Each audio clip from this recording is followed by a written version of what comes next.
paz do Senhor, amém, irmãos? Amém, irmãos? Amém. Aleluia. Graças a Deus por mais uma oportunidade. A Ele seja a honra, a glória e o louvor para todos sempre. Só Ele é digno e merecedor. Eu sou privilegiado por Deus por mais uma oportunidade. Eu externo aqui a minha gratidão ao Senhor por isso. E eu quero convidar os irmãos, por favor, abra sua Bíblia comigo, para nós refletirmos um pouco na palavra do Senhor nesta noite. Evangelho, segundo escreveu o apóstolo João.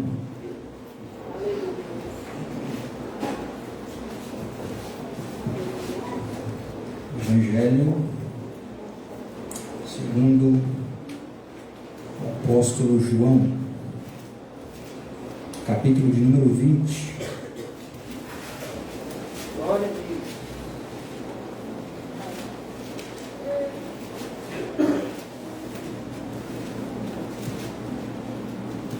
Deus. Aleluia, Jesus.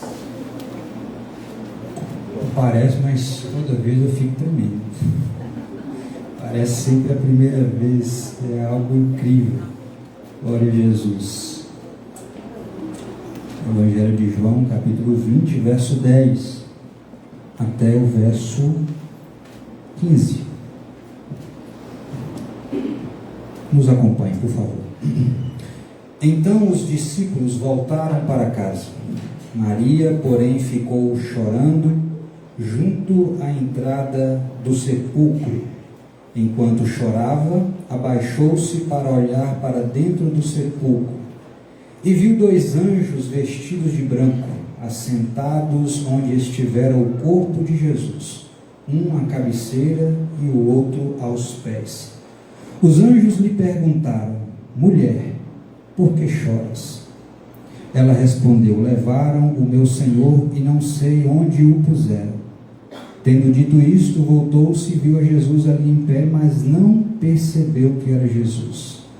Perguntou-lhe Jesus: mulher, por que choras?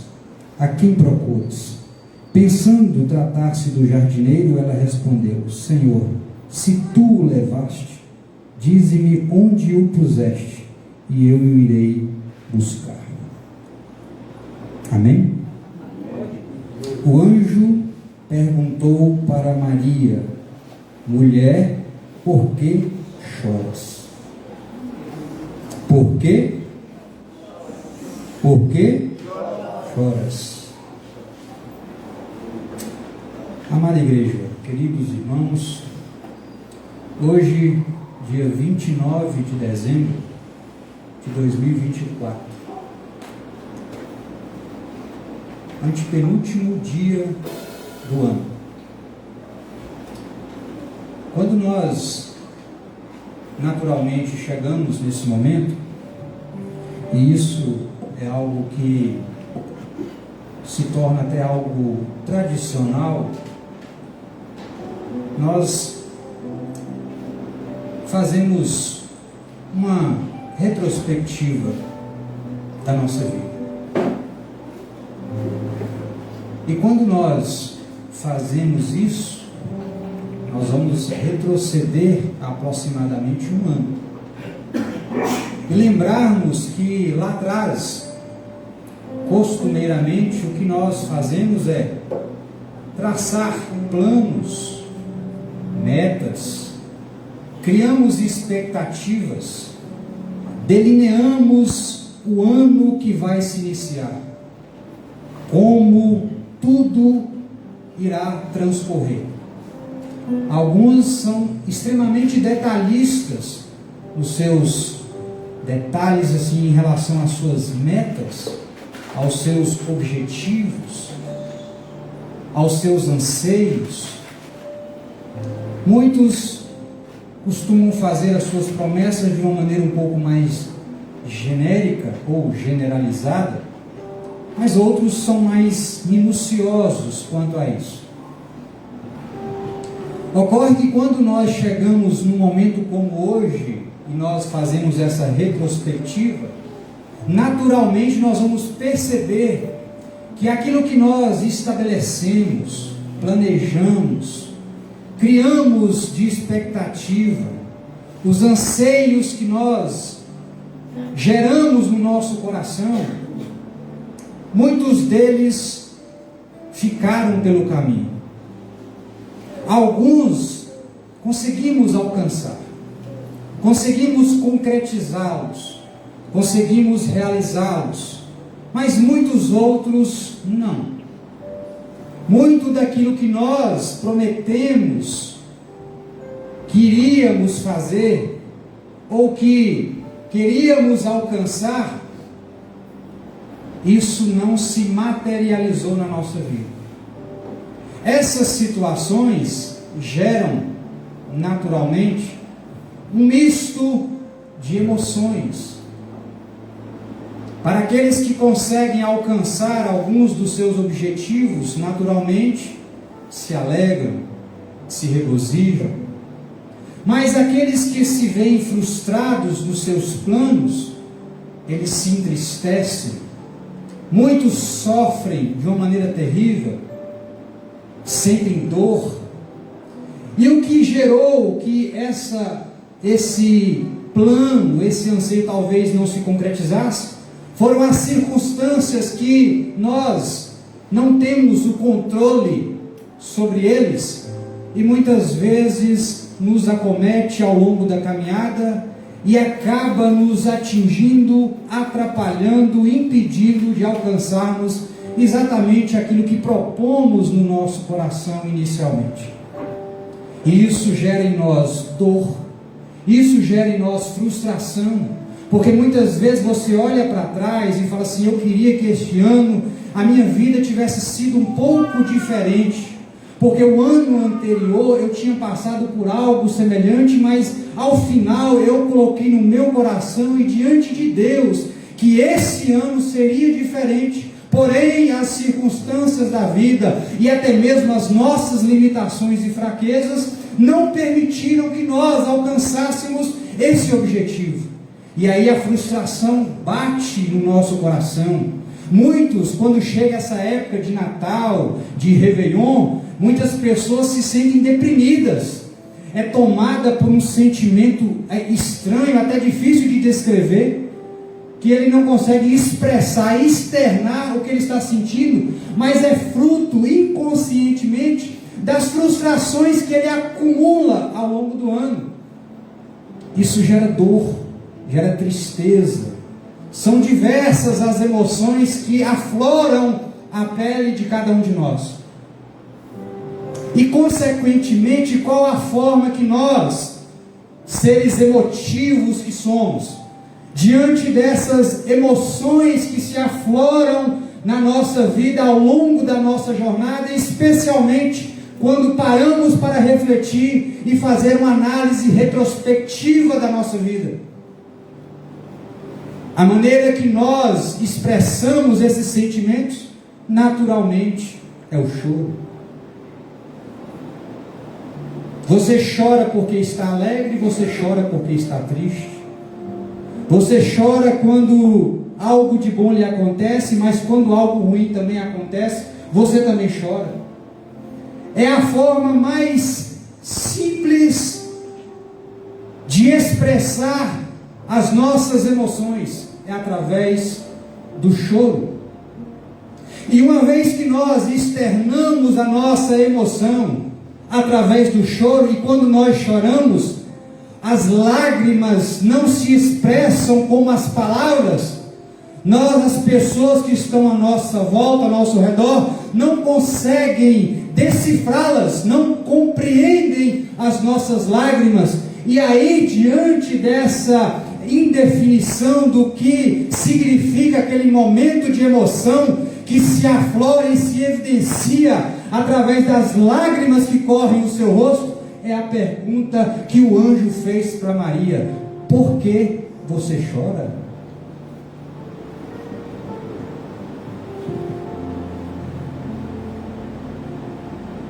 Quantos de nós não ouvimos, talvez ao longo deste ano, alguém vir até nós e perguntar por que você está chorando, por que você está sofrendo, ou talvez você sente a dor e a frustração de ninguém perceber que você estava sofrendo ao longo de toda essa caminhada. Mas o Senhor nessa noite está perguntando para mim e para você: por que você está chorando? Ainda que as pessoas ao seu redor não perceberam as suas lágrimas, o Senhor Jesus conhece cada gota de cada lágrima que verteu no seu rosto, e nessa noite Ele está perguntando para mim e para você: por que você chora? Aleluia, Deus. Por que você chora, Maria Madalena? Maria Madalena estava no sepulcro. Todos nós conhecemos esta passagem, mas vamos contextualizar aqui esses versos que lemos. Jesus havia sido crucificado, morreu e fora sepultado. Maria Madalena, inclusive, ela é conhecida por Madalena não como sobrenome, mas identificando a sua origem. Madalena vem de um vilarejo que se chama Magdala, situado nas proximidades de Cafarnaum, aproximadamente 10 quilômetros, um vilarejo de pescadores. Esta mulher é oriunda de lá, e por isso que ela é conhecida como Maria Madalena. Madalena não é sobrenome dela, é a origem de onde ela veio. Maria Madalena, ela estava no túmulo ali neste momento. Mas quando nós vamos ver o relato acerca desta mulher, nós percebemos, e todos conhecem, era uma mulher atribulada. E ela, desde quando encontrou com Cristo, a sua vida foi completamente transformada. Esta mulher era possessa por espíritos malignos. Jesus a libertou. Glória a Deus. Aleluia. E desde quando ela encontrou com Cristo, ela passou a seguir a Cristo. Esta mulher passou a ouvir os ensinos de Cristo. Esta mulher passou a acompanhar a jornada de Cristo. O seu ministério itinerante por toda a Judéia, Galileia e arredores, esta mulher estava acompanhando. Inclusive era uma das mantenedoras do ministério de Cristo. Ela contribuía para que o ministério de Cristo se expandisse. Esta mulher acompanhou Jesus durante todos os seus passos, desde que ela o conheceu. Ela acompanhou Jesus quando foi preso. Ela acompanhou Jesus na Via Crucis. Ela viu Jesus sendo pregado no madeiro. Ela viu o corpo do Senhor Jesus Cristo sendo estendido naquele madeiro, no alto daquele monte. Ela viu o Mestre expirar no madeiro, morrer, entregar o seu espírito. Ela viu o corpo sendo retirado do madeiro e sendo levado à sepultura. Ela acompanhou cada passo e observou aonde ele fora colocado. E como Jesus morreu ao findar da tarde de sexta-feira, aqueles que tiraram o seu corpo não tiveram tempo suficiente para prepará-lo para o sepultamento, como o costume judeu dizia que deveria ser feito, porque no sábado, ao entardecer da sexta até o entardecer do sábado, eles não faziam isso, porque o sábado era sagrado para os judeus. Mas eles fizeram um procedimento rápido, dentro do tempo que eles dispunham, e levaram a Cristo para o sepulcro. Maria Madalena, acompanhando tudo aquilo, ela decide, junto com outras mulheres, voltar ao túmulo após o sábado, para terminar o trabalho, para terminar o processo de preparação, de embalsamento do corpo de Cristo. Ela junta as especiarias, combina com as mulheres, as outras que a acompanhavam, que faziam parte da comitiva de Cristo. E quando chega o domingo, ainda escuro, ela parte para o túmulo. E no caminho, ela vai se preocupando e conversando com as suas amigas, como elas fariam para poder ter acesso ao corpo, uma vez que ele fora colocado numa tumba, que fora selada com uma pedra. E segundo os estudiosos, essa pedra pesava aproximadamente entre 1 e 2 toneladas. Imagine mulheres ter que remover uma pedra como essa. Praticamente impossível. E elas estavam preocupadas, como nós vamos fazer para remover a pedra? Elas queriam encontrar o corpo de Cristo para embalsamar. Ocorre que quando ela chega, desponta nas proximidades do túmulo, ela toma um susto. Ela se espanta.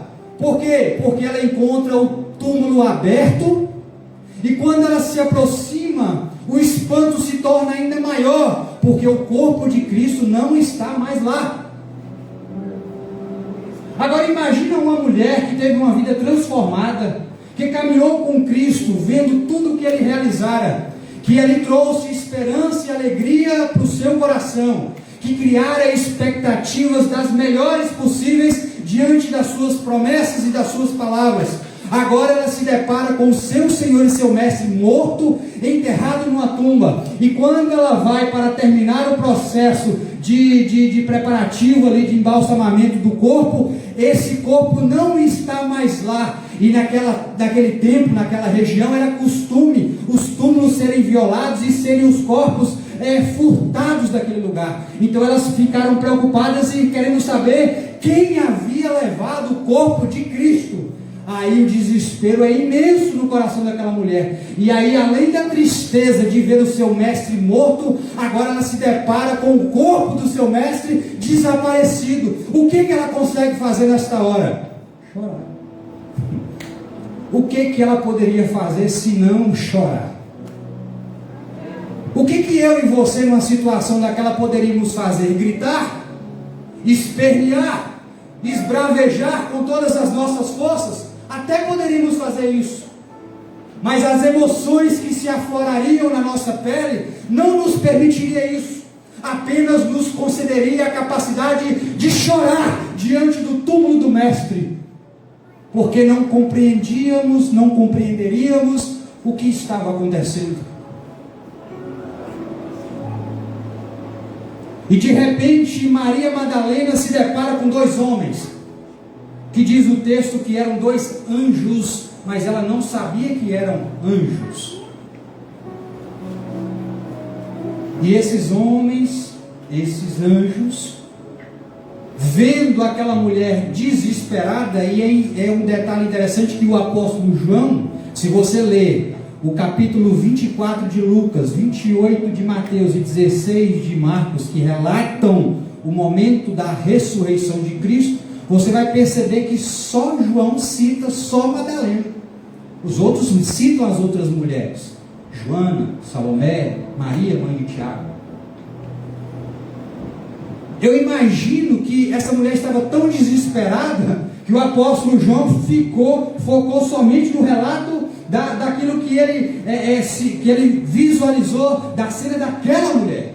Tamanho desespero, tamanha dor, tamanha tristeza. As lágrimas daquela mulher, talvez se nós pudéssemos aferir, eram lágrimas amargas, porque ela perdeu a sua esperança, a sua alegria estava no Mestre, e ele havia falecido, estava sepultado, e para piorar ainda a situação, o seu corpo desapareceu.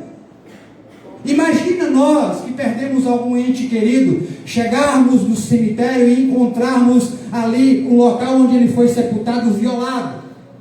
O desespero que não seria para cada um de nós, a tristeza, a angústia, e uma mistura de sentimentos terríveis. Como alguém poderia fazer algo como isso? Teria a capacidade de violar um túmulo. Aquela mulher estava completamente tomada pelas lágrimas. Ela foi para poder terminar o processo o texto diz alguns para ungir, e outros vai dizer para embalsamar. Mas ali ela se viu frustrada no seu objetivo. E diante daquilo que ela faz, chora. E aí os anjos viram para ela e falam: Maria, ou mulher, sendo mais fiel aqui ao texto, mulher, por que choras?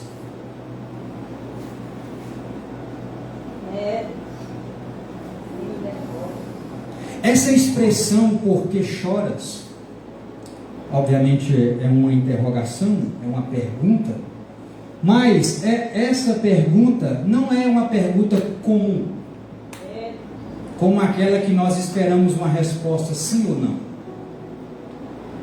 Esta pergunta é uma pergunta retórica. Irmão, está difícil, eu não estou entendendo o que significa isso.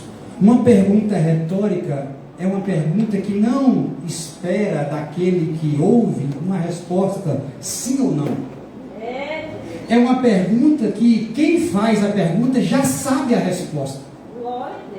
Essa pergunta ela é feita para gerar naquele que escuta uma reflexão. A pergunta retórica ela gera naqueles que a escutam uma reflexão acerca do que está sendo perguntado. A Bíblia é repleta de perguntas retóricas. Gênesis capítulo 3, versículo 9, o próprio Deus, quando Adão peca, e Deus diz, a Bíblia, que Deus vinha visitar Adão, conversar com Adão, passear no jardim com Adão, e depois que pecou, Deus veio como de costume, Adão se esconde, Deus vira para ele e fala assim: onde estás? Ora, Deus não sabia onde Adão estava? Se a Bíblia diz que os olhos do Senhor estão sobre todos, os bons e os maus, contemplando a todos, os olhos do Senhor enxergam aqueles que estiverem nas mais profundezas do abismo. Mas então por que Deus está perguntando: onde estás? Ora, porque Deus queria que Adão refletisse acerca da situação que ele estava vivendo. Por que ele estava se escondendo? Jesus, no Sermão do Monte, faz várias perguntas retóricas. Se amarmos apenas aqueles que nos amam, que galardão nós receberemos? Mateus capítulo 5, 46. Mateus 7, versículo 9. Quem é o pai que, se o filho lhe pedir pão, lhe dará pedra? São perguntas retóricas, afinal de contas, não precisa a resposta está implícita na própria pergunta. Por que essas perguntas são feitas então? Para que nós reflitamos, para que nós possamos fazer uma reflexão. E o anjo estava ali diante do túmulo de Jesus, e encontrando-se com Maria desesperada e chorando, ele então faz essa pergunta para Maria: por que você está chorando?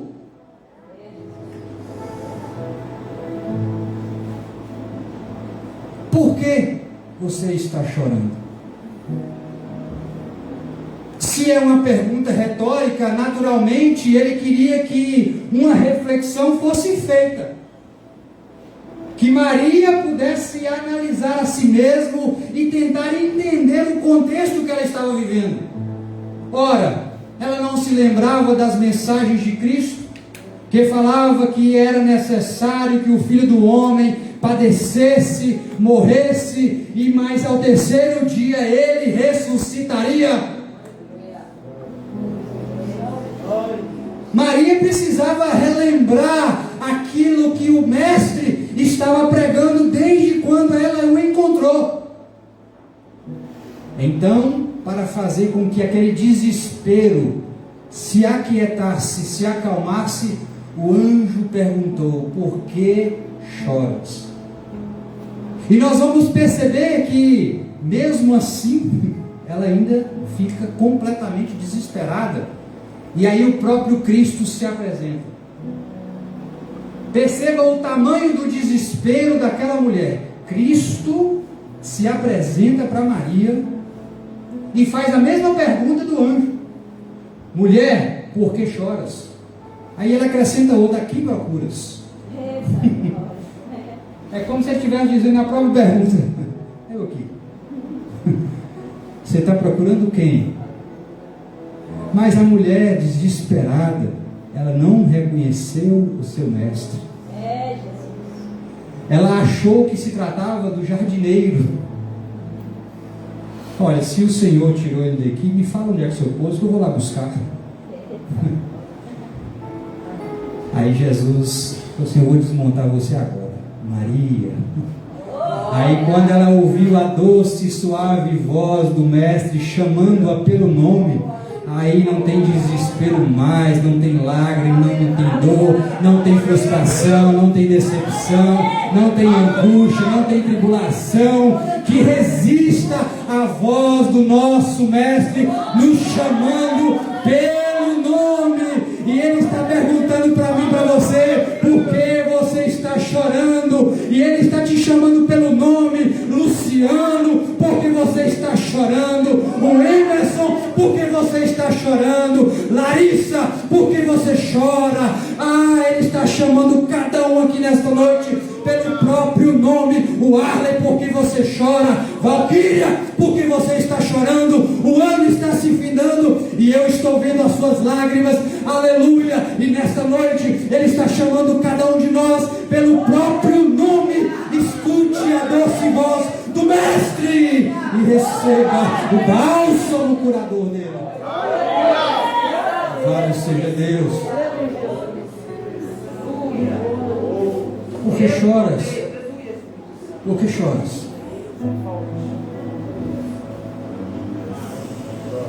Por que choras? Foi um ano difícil, não foi? Muitas lutas, muitas derrotas, muitas frustrações, muitas lágrimas derramadas. Mas Deus me trouxe aqui nessa noite para te fazer uma pergunta: por que você chora? Deus vivo, aleluia, glória exaltada. Por que Deus está me perguntando? Por que Jesus está me perguntando por que eu choro? Por que eu chorei ao longo do ano? Por que esse período eu com meu coração angustiado?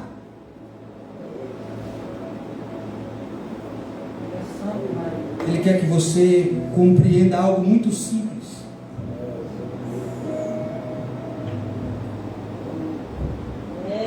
Jesus não está morto. Talvez você esperava que eu trouxesse uma resposta engenhosa, mas o Evangelho é simples e objetivo. Quando o anjo e o próprio Cristo perguntam para a mulher: por que você chora? Ele quer fazer com que ela faça uma reflexão e entenda que ele não está mais no túmulo. Jesus está vivo. Deixa eu dizer mais forte para você: Jesus está vivo. Jesus não está mais no túmulo.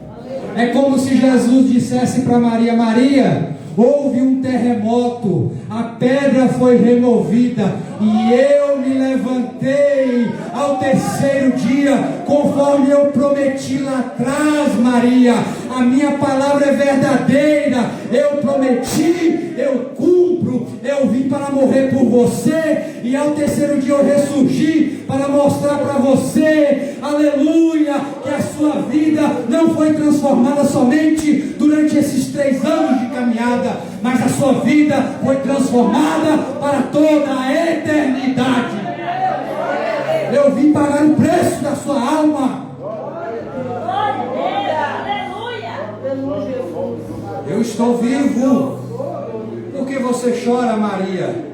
Jesus está vivo, ele não está preso pelas correntes da morte. Ele triunfou sobre a morte. Ele venceu a morte.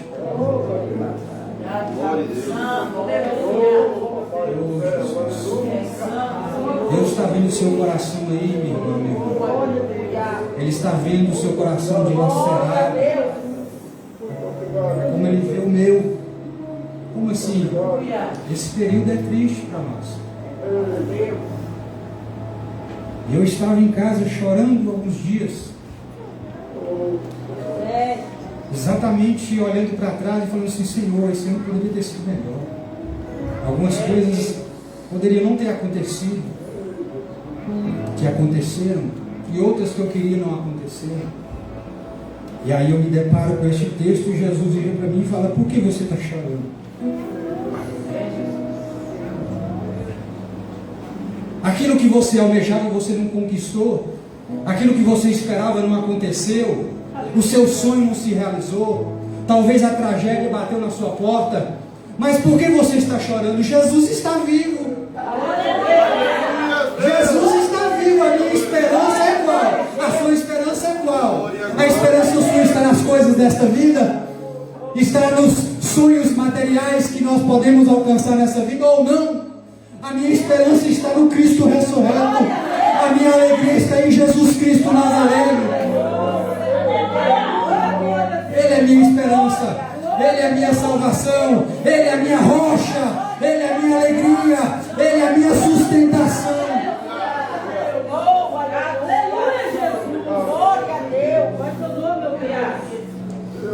Por que choras? Por que choras? Jesus está vivo. Nós cantamos aqui, porque Ele vive. Eu posso crer na manhã. Você esqueceu da letra desse hino? Você esqueceu do que você canta aqui? Ou você canta simplesmente por cantar da boca para fora? Porque Ele vive, eu posso crer no amanhã. Porque Ele está vivo, levante a sua cabeça e prossiga na sua caminhada. Porque Ele vive, junte os cacos da sua vida no ano de 2024, refaça tudo novamente e siga olhando para Cristo Jesus, porque Ele está vivo. Porque Ele vive. Enche o seu coração de alegria, de ânimo, de disposição e prossiga adiante. Porque Ele está vivo. É porque Ele está vivo que a nossa vida não sucumbiu diante das aflições e das frustrações da nossa vida. Ele está vivo e Ele está aqui entre nós. Ele está vivo e está aqui falando conosco. Ele está vivo e está aqui tocando no seu coração.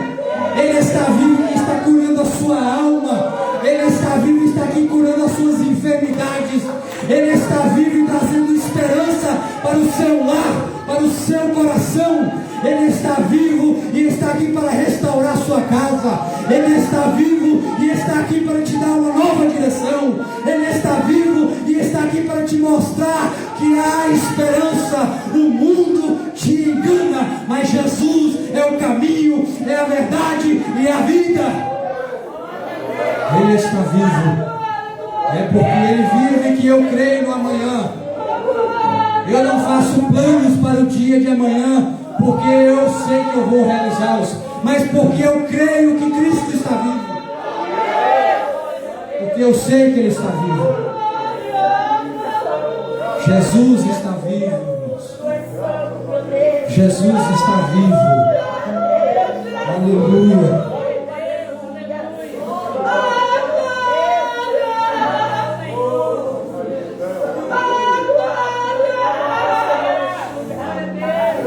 Jesus está vivo.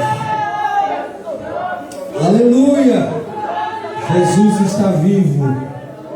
E eu não me canso de repetir isso para que o mundo escute, para que Satanás ouça. Aliás, ele sabe disso.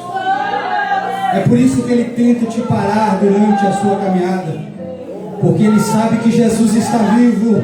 E se você escutar a voz do Mestre chamando-o pelo seu nome, aleluia, ele sabe que os planos dele na sua vida vida não triunfarão.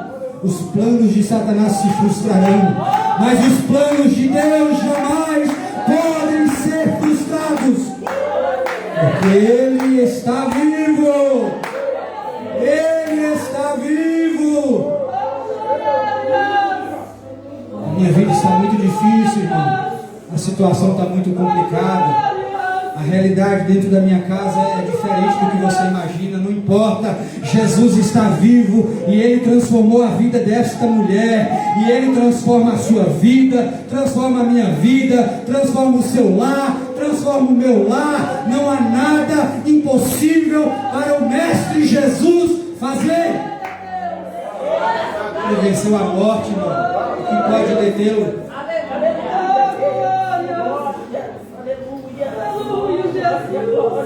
O que pode detê-lo? Mais uma pergunta retórica.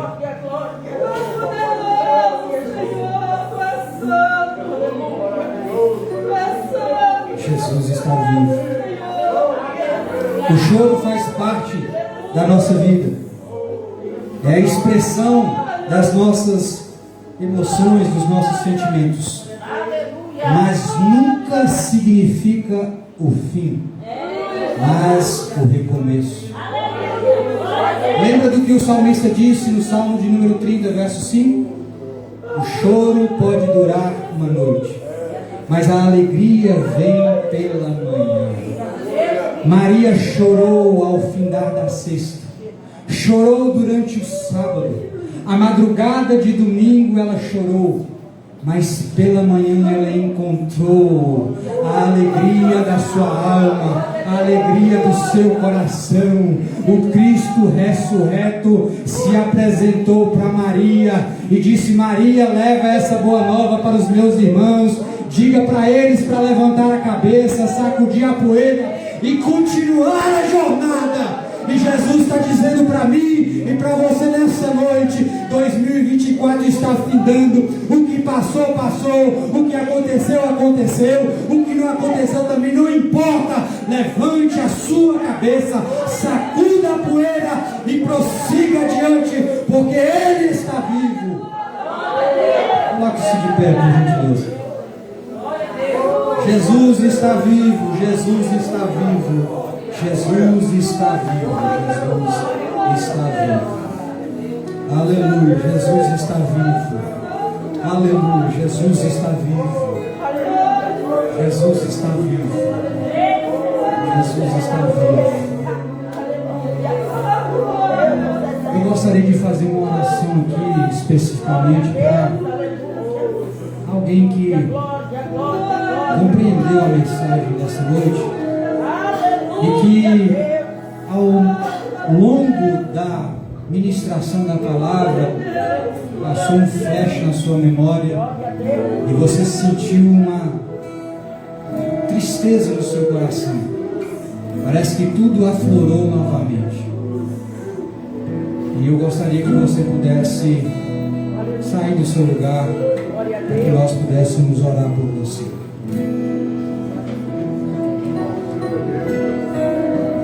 Eu não ia fazer esse apelo, mas o Espírito Santo de Deus que conhece o meu e o seu coração. Você olhou para trás e viu que 2024 não foi como você imaginou que seria.